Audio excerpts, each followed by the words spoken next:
ถ้า mindset เจ้ายังบ่พร้อมอย่าเฝ้าวเข้ามาลงทุนหลายคนเข้ามาลงทุนเพราะอยากรวยไวแต่ความจริงแมน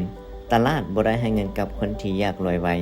แต่ตลาดให้เงินกับคนที่มี mindset ที่ถูกต้องและนี่คือ mindset ที่ถูกต้องของนักลงทุน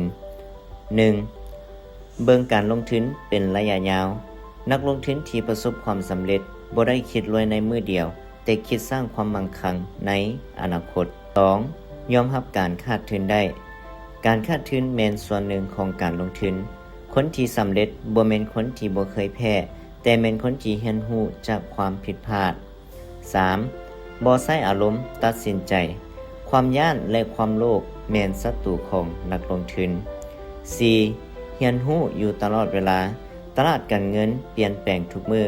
นักลงทุนที่ดีจึงต้องพัฒนาความรู้อยู่เสมอ mindset ที่ดีสำคัญกว่ากลยุทธ์การลงทุน